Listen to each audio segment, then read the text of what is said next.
The 5-day workshop, led by Kunc, guided the participants through the process of printing 2 related relief prints, later joined to form an accordion book.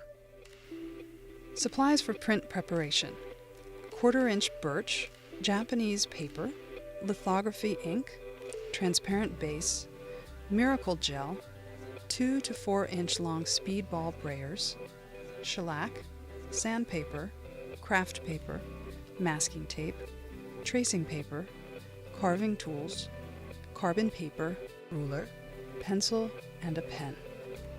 Transfer original drawing onto tracing paper. The tracing paper sketch will become the key drawing that will be referred to throughout the entire print process. Next, transfer traced drawing onto the birch plate. To transfer, insert carbon paper between traced sketch and birch board. Use a stylus or ballpoint pen to transfer key lines onto birch board. It is not necessary to trace details. At the same time the drawing is transferred from the tracing paper sketch to the birch board, include the registration marks and lines that define the outer edge of the print. The registration marks should be recorded on both the tracing paper sketch and the birch plate. Because it is a bleed print, there should be a margin of space about a 1/2 inch between the edge of the print and the edge of the board. Each side has 2 marks that line up with the original drawing. These marks will be placed on the printing paper's back with a pencil. One of the 4 sides will have a T. Use multiple lines on each side because lines are lost as the printing process progresses.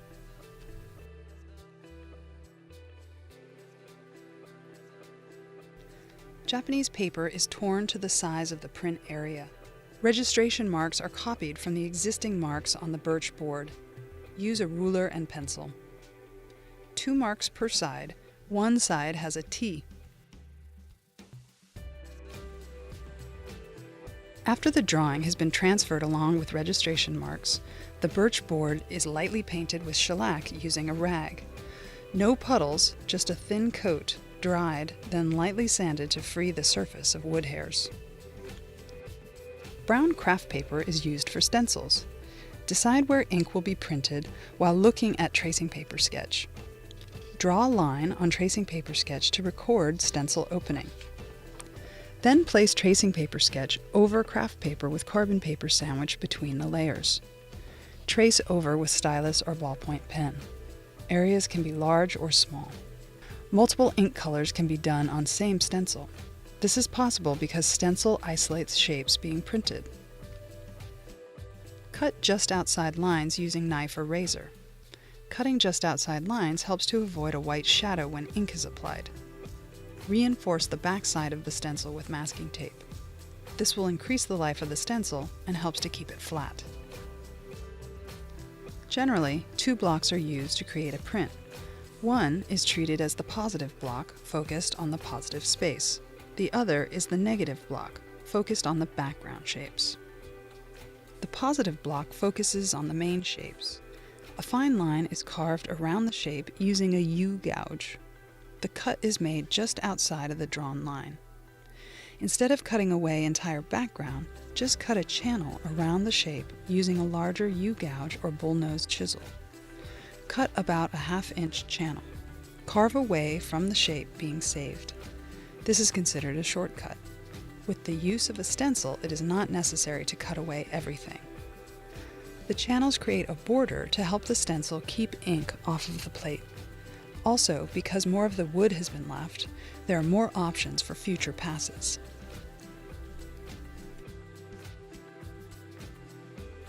The negative printing plate generally focuses on the background space. On this plate, carve just inside the shape's line and remove the interior using U-gouges. A channel can be used here also.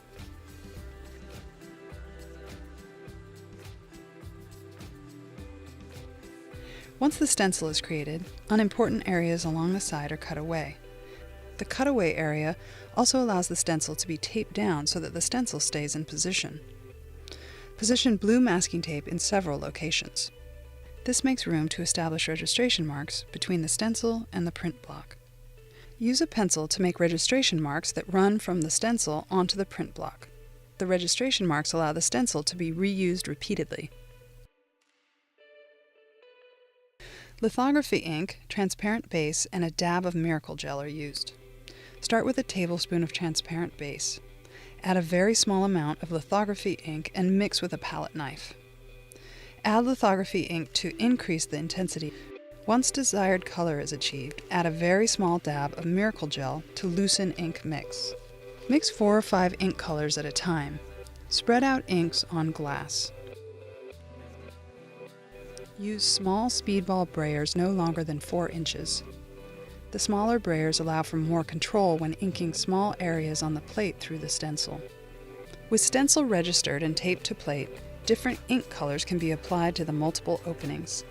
Use speedball brayers to roll a few passes in each opening. Generally, apply lighter inks first. Use darker colors with a bit less transparent base for later applications. The process includes many layers of selective carving and stencil use. There are many options to apply ink. Ink the entire open area of the stencil. Another choice is to just ink along one edge of the stencil opening and not fill the entire space with ink.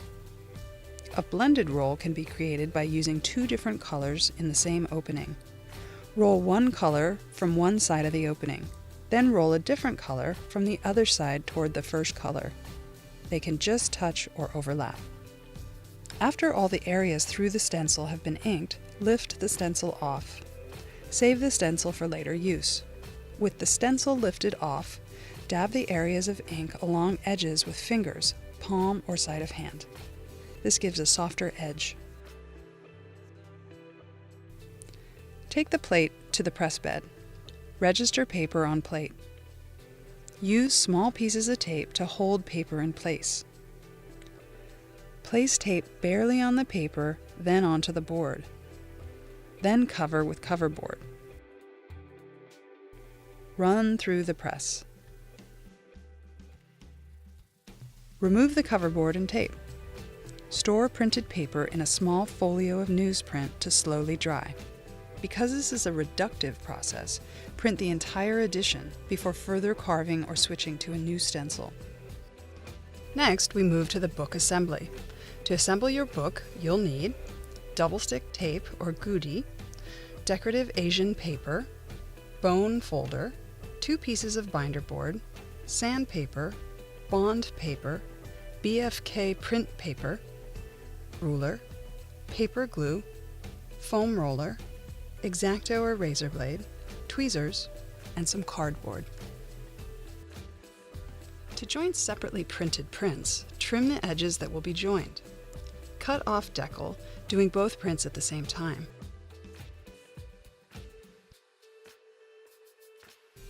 Use double-stick tape or goody on Japanese paper to make a join. The join should be about a 1/2 inch wide. Join the 2 prints together, leaving a tiny space in between. Burnish with bone folder. Trim or carefully rip off the ends. To make accordion, fold at join. Fold both sides together, then fold again in halves, creating mountain and valley folds.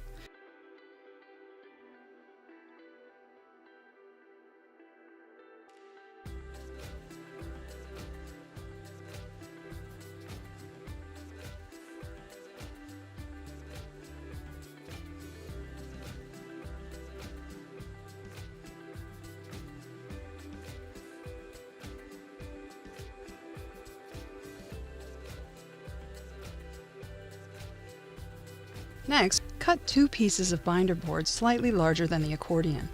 Lightly sand the board edges to smooth out. You may round the corners if desired.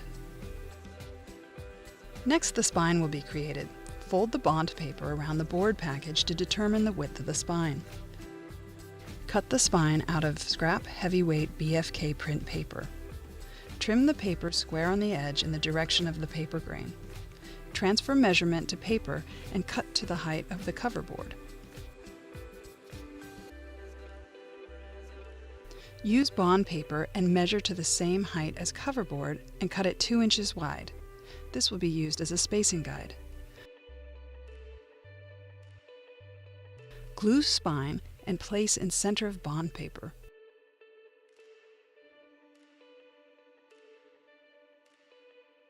Take a ruler and use it to mark a 1/4 inch space on both sides.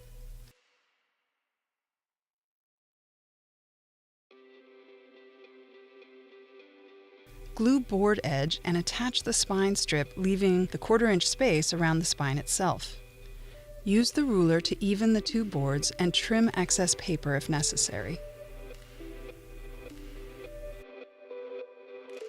To determine the width of the book cloth, rule out a 1/2 inch on each side of the boards.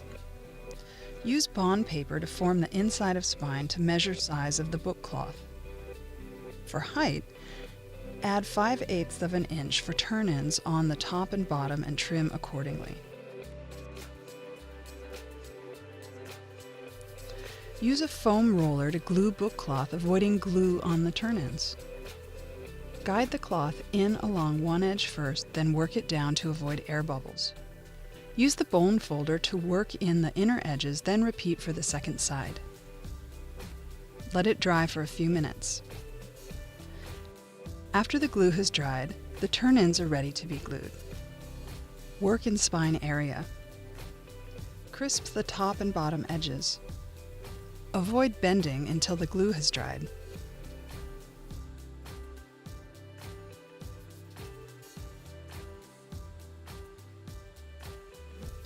For the inside book cloth, the width is the same as the outside book cloth.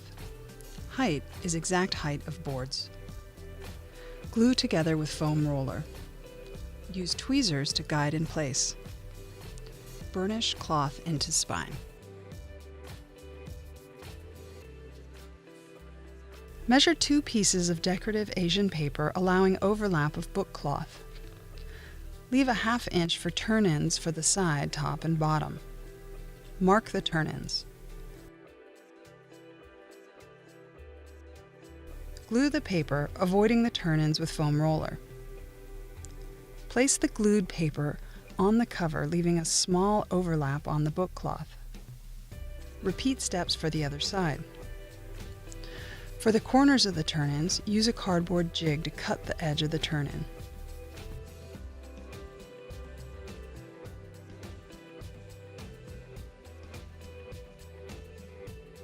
Glue short sides first, then long sides using waste sheet to fold in. Wipe off excess glue.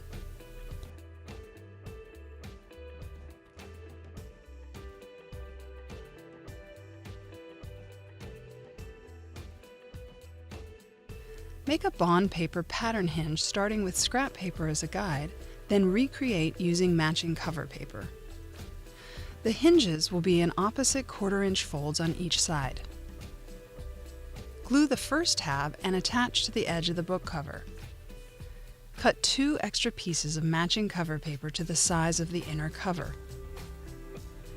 Take one piece and glue it to the inside of the book cover. Apply glue to the other tab and attach to the inside of the print. Smooth out with the bone folder.